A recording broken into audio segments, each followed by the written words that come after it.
ज्ञान दर्पण with Ramesh Mishra channel में आप सभी प्रिय दर्शकों का स्वागत है। आज हम आपको जन्म कुंडली के तृतीय भाव के विषय में कुछ जानकारी देने वाले हैं। आप देख रहे हैं कि आपके सामने ये जन्म कुंडली का मानचित्र है और जिसमें 12 घर होते हैं तो हम थोड़ी सी बेसिक जानकारी भी देना चाहते हैं आपको कि ये प्रथम घर जो है आप देख रहे हैं लग्न का, इससे शरीर के बारे में जानकारी करते हैं। दूसरे भाव से हम धन और परिवार के विषय में जानकारी करते हैं। तृतीय भाव जो होता है उसमें भाई बहन, पराक्रम इत्यादि के विषय में जानकारी करते हैं। और चौथा भाव माता पिता के सुख का भाव है, पैतृक संपत्ति का भाव है। पांचवा भाव हमारी विद्या, ज्ञान और मैनेजमेंट, मतलब विद्या से संबंधित जानकारियों के लिए पांचवें भाव से हम अध्ययन करते हैं। जन्म कुंडली का छठा भाव से शत्रु और बीमारियों के विषय में जानकारी की जाती है और सातवें भाव से स्त्री का सुख दुख विवाह इत्यादि के विषय में हम जानकारी करते हैं। आपको प्रारंभिक छोटी छोटी जानकारियां हम बता रहे हैं। और आठवां भाव जो होता है ये आयु का होता है, उम्र के बारे में जानकारी करते हैं, मृत्यु के बारे में, समुद्री यात्राओं के विषय में आठवें भाव से जानकारी करते हैं। जबकि नवा भाव भाग का होता है, धर्म ऐश्वर्य इत्यादि का विश्लेषण नवें भाव से किया जाता है।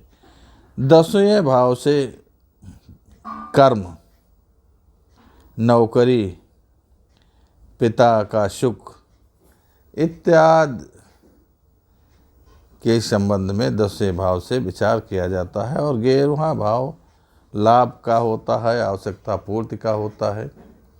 11वां भाव से हम लाभ के विषय में जानकारी करते हैं, आवश्यकताओं की पूर्ति के विषय में जानकारी करते हैं। और ये 11वें भाव में जो भी ग्रह आता है वो लगभग अच्छे ही फल देता है। अब 12वें भाव में चलते हैं। 12वें भाव ये हानि का, दान का, व्यय का और व्यसनों का विश्लेषण इस 12वें भाव से ग्रहों के अनुसार किया जाता है। आप जो ये देख रहे हैं 1 2 3 4 5 6 7 8 9 10 11 12 लिखे हुए हैं, तो ये जो है ये भाव को नहीं प्रदर्शित करते हैं, ये राशि को प्रदर्शित करते हैं। ये गिनती जो है राशि को प्रदर्शित करती है। ये मेष राशि है, ये वृष राशि है, ये मिथुन राशि है। इसी तरीके से सारी गिनतियाँ ये राशि को प्रदर्शित करती हैं। यहाँ पर एक की जगह पे 2 भी हो सकता है, 5 भी हो सकता है, 8 भी हो सकता है, 12 भी, कोई भी 12 तक कोई भी राशि हो सकती है। तो जो राशि जन्म के समय बालक के होगी वो लग्न में प्रदर्शित की जाती है। तो यहाँ तो हमने जो है प्रथम राशि मेष और प्रथम भाव यही रखा है, आपकी को जानकारी करने में थोड़ा आसानी रहे। तो चलते हैं आज के विषय में। हमने आपको पूर्व में दिए गए वीडियो में लग्न में सभी ग्रहों का शुभ अशुभ फल और द्वितीय भाव में धन परिवार के संबंध में सभी ग्रहों का शुभ अशुभ फल का विश्लेषण करके इसके पूर्व में दिए गए वीडियो में हमने बताया है, आप उसको देख सकते हैं। आज हम उसी श्रृंखला में तीसरे भाव में आ रहे हैं। तीसरा भाव छोटे भाई बहन का होता है, पराक्रम का होता है, नौकर चाकर का होता है। ये परिवार कुटुंब से संबंधित तीसरा भाव है और अपनी भी सामर्थ्य से संबंधित ये तीसरा भाव है। तो इस भाव में कौन सा ग्रह कैसा फल देता है इसके बारे में हम जानकारी आपको देने वाले हैं। तो आप देख रहे हैं कि ये तीसरा भाव है। तीसरे भाव में जब सूर्य होता है तो ऐसे जातक बहुत ही पराक्रमी होते हैं। ये बहुत पराक्रमी होते हैं और सूर्य का गुण है प्रकाश करना, तो ये अपने जातक को प्रकाशित करता है। तो ये बड़े तेजस्वी पराक्रमी होते हैं और अपने भाई बहनों से थोड़ा ये पीड़ित रहते हैं। अपने छोटे भाई बहनों पर ये धन खर्च करने वाले होते हैं और इनकी लालसा रहती है कि हमारे छोटे भाई बहन हमेशा तेजस्वी हों, अधिक शिक्षित हों, समाज में अच्छा स्थान प्राप्त करें। लेकिन ऐसा सब कुछ न होने पर भाई बहनों से इनको थोड़ा पीड़ा मिलती है और ये व्यक्ति यदा कदा भी धार्मिक यात्राएं भी करते हैं और देश विदेश की भी यात्राएं कर लेते हैं। ये जातक युद्ध, वाद विवाद और मुकदमे इत्यादि में सदैव विजयी होते हैं। सूर्य जिसके तीसरे भाव में होता है तो जातक थोड़ा गर्म स्वभाव का होता है। वो अपनी बात को जब रखता है तो थोड़ा साहस के साथ रखता है, मृदुता के साथ नहीं रखता है, पूरी हिम्मत के साथ दूसरे के सामने अपनी बात को रखता है और प्रयास करता है कि हमारी बात का हमको लाभ मिले, हमारी बात मान्य हो। ऐसे जातक बहुत विद्वान भी होते हैं, कवि देखे गए और बड़े विचारवान व्यक्ति भी देखे गए जिनके सूर्य तीसरे भाव में होता है। अब चलते हैं दूसरे ग्रह के विषय में, जो चंद्रमा तीसरे भाव में जिनका होता है। तो चंद्रमा तो आप जानते हैं कि जो है मन का कारक है और चंद्रमा जहाँ भी बैठता है तहाँ मन को शांत रखता है और अपने पराक्रम से अच्छी धन प्राप्ति के लिए प्रेरित करता है। तो जिनका चंद्रमा तीसरे भाव में होता है वो व्यक्ति अपने परिश्रम के द्वारा, अपनी मेहनत के द्वारा बहुत अच्छा धन प्राप्त कर लेते हैं। ये बात अलग है कि कुछ व्यक्ति जन्म के समय निर्धन परिवारों में जन्म लेते हुए देखे गए, लेकिन समय आते आते वो दिन प्रतिदिन अपने परिश्रम से धनवान हुए और समाज में प्रतिष्ठा के पात्र हुए। एक और बात है कि जिनका चंद्रमा होता है तीसरे भाव में, ये व्यक्ति थोड़ा स्त्रियों के प्रति लालयित रहते हैं, लेकिन ये बहुत संयमशील होते हैं। ऐसा नहीं है कि जो है स्त्रियों के प्रति लालयित हैं तो समाज में कोई गलत कदम उठा दें, दुष्कर्म करने लगें, ऐसे भाव वाले नहीं होते। ये संयमशील रहते हुए भी अपने स्त्रियों के प्रति बहुत लालयित और प्रेम प्रदर्शित करने वाले होते हैं। इसी के कारण इनका कई स्त्रियों से संबंध बन जाता है, यहाँ तक कि कई स्त्रियों से ये सहवास भी करते हुए समाज में बड़े चरित्रवान भी माने जाते हैं। ऐसे व्यक्ति धार्मिक प्रवृत्ति के होते हैं, यशस्वी होते हैं और ज़्यादातर प्रसन्न चित्त रहने वाले होते हैं। दूसरे व्यक्ति को भी अपनी वाणी के द्वारा ये प्रसन्न करने वाले होते हैं। मृदुभाषी इनका स्वभाव है और इनको छोटे भाई बहनों से सुख भी प्राप्त होता है। छोटे भाई बहन भी इनको बहुत प्रेम से आदर देते हैं, तो छोटे भाई बहनों का इनको सुख भी प्राप्त होता है। अब चलते हैं कि जिनका मंगल तीसरे भाव में होता है। तो मंगल, आप सभी जानते हैं कि मंगल क्रूर ग्रह है और क्रूरता के साथ ऐसे जातक हठी भी होते हैं और साहसी और बलवान तो होते हैं, लेकिन वो अत्यधिक आत्मविश्वासी होते हैं, जिसके कारण इनको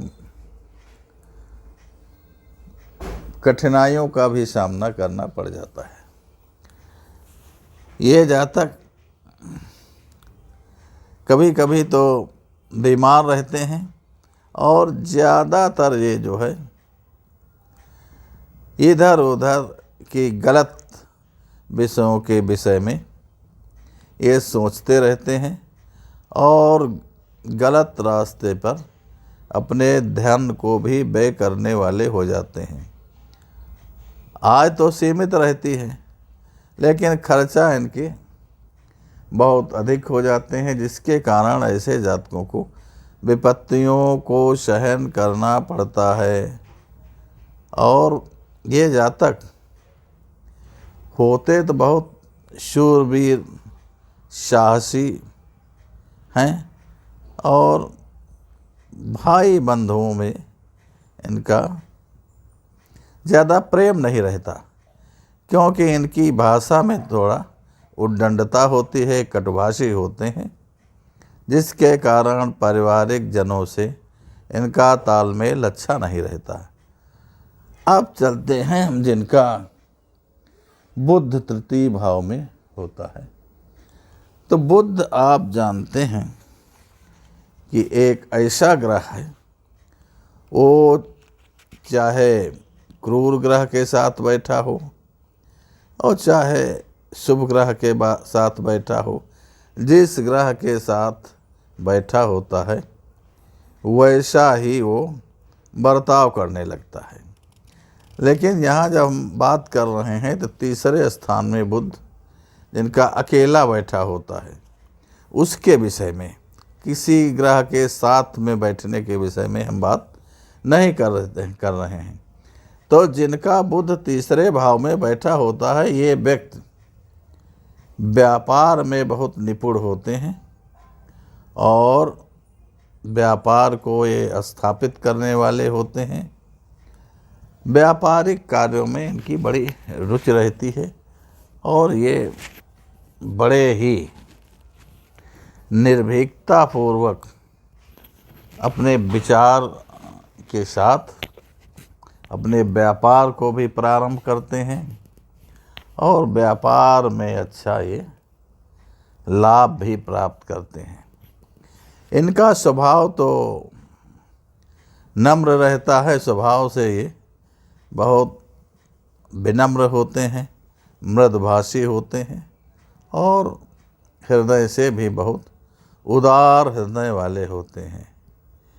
ये पुरुष अपने कार्य में दक्ष और बहुत अच्छे तरीके से अपने कार्य को संचालित करने वाले होते हैं। और ऐसे जातक ज्योतिष में, लेखन में और धार्मिक, साहित्यिक, सामाजिक संपादन का कार्य भी करने में रुचि रखते हैं, लेकिन ये थोड़ा विलासी होते हैं और सद्गुणी होते हैं और भाई बंधुओं के इनकी संख्या भी अल्प ही होती है। ये भाई बहन ज़्यादा नहीं होते हैं। अब चलते हैं जिनका तृतीय भाव में गुरु है। तो गुरु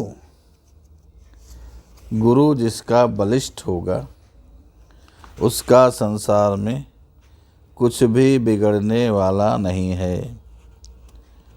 गुरु ही व्यक्ति के जीवन को संचालित करने वाला होता है, नई दिशा देने वाला होता है और गुरु के द्वारा ही जीवन को अच्छा और बुरा बनाया जा सकता है।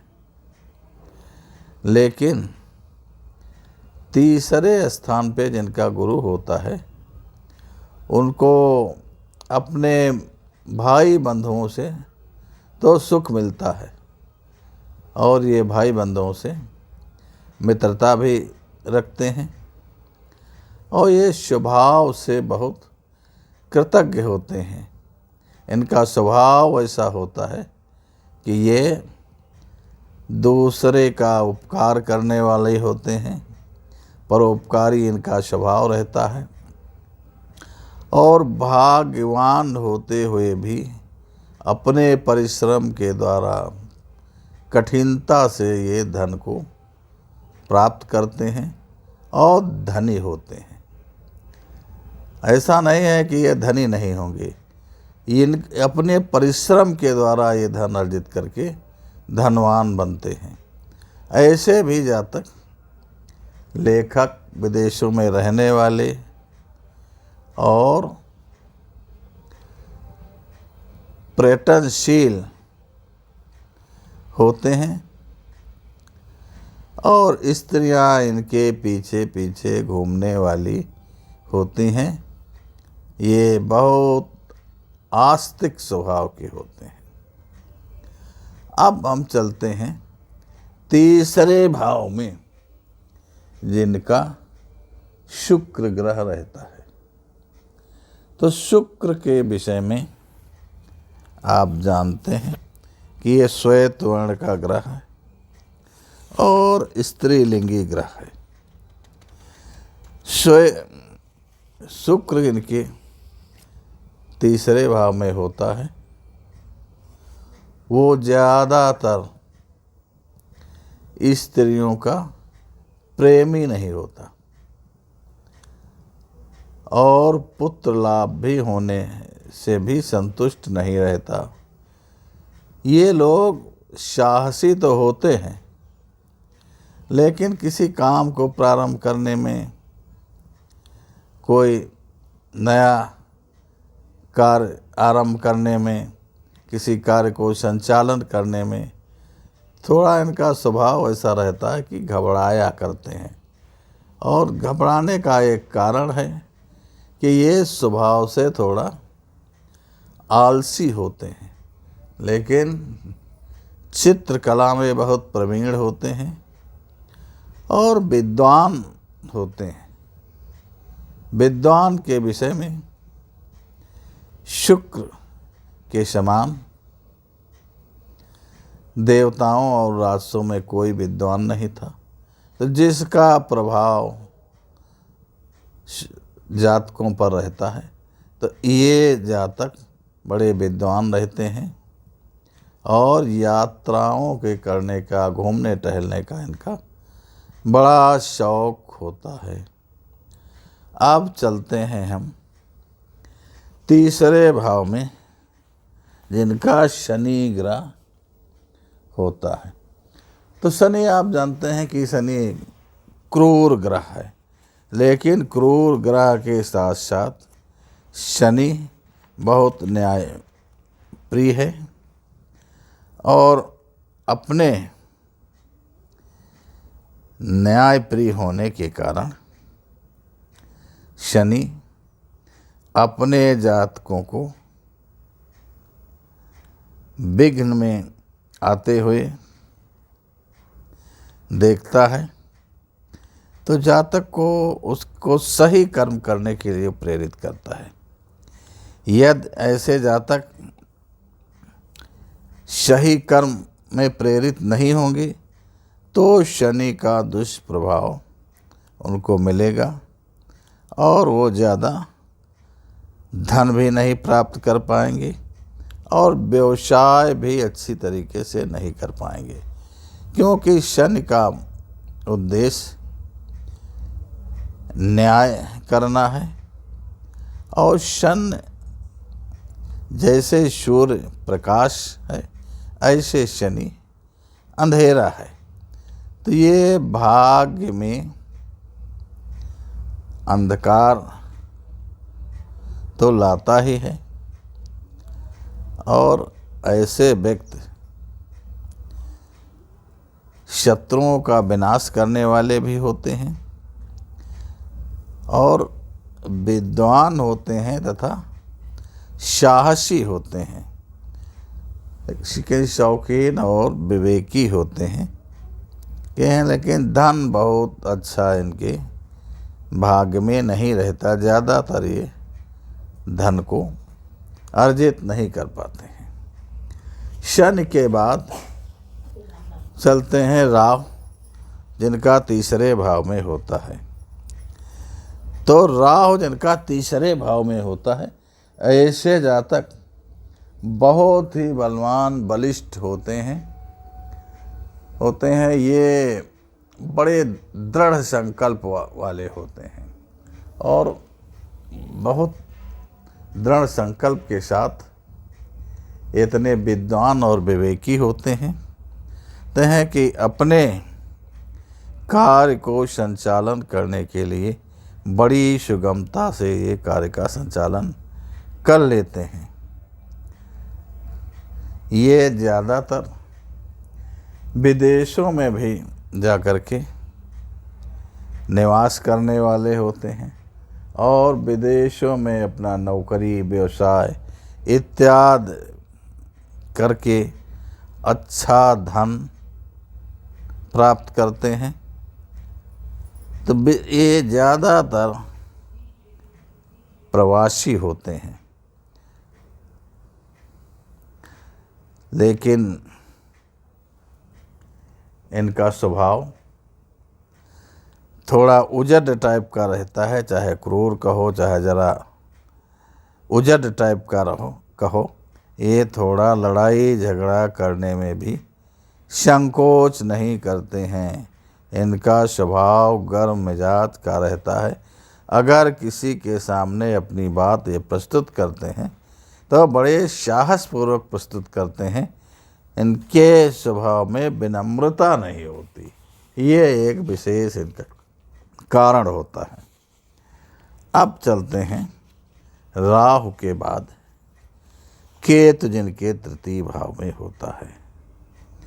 तो केतु जिन जातकों के तृतीय भाव में होता है, तो ऐसे जातक तो बहुत बलिष्ठ होते हैं, और ये जातक विद्वान भी होते हैं और धन का भोग करने वाले होते हैं। ऐश्वर्य का भोग करते हैं, धन खूब पैदा करते हैं, और अपनी कमाई के द्वारा धन अर्जित करने वाले होते हैं। लेकिन एक कारण ये रहता है, इनके दिल में दिमाग में अकारण चिंता बनी रहती है। ये इनका एक विशेष कारण रहता है, और उस चिंता से ये पीड़ित रहते हैं। भूत प्रेत और का होना और तांत्रिक विद्याओं में रुचि रखना, थोड़ा ये जातक इस तरीके के बकवासी प्रवृत्ति के होते हैं, और इनका स्वभाव चंचल होता है। तो आपको हमने तृतीय भाव में 9 ग्रहों की उपस्थिति के विषय में जानकारी दी। कौन ग्रह होने से कैसा फल जातक को मिलता है, इसके लिए हमने आपको जानकारी दी। तो प्रिय दर्शकों, यदि आपको हमारा वीडियो पसंद आया तो आप इसको लाइक करें, नए हैं तो सब्सक्राइब करें, शेयर करें, और चैनल को प्रोत्साहित करने के लिए आप चैनल को ज्वाइन करें। धन्यवाद।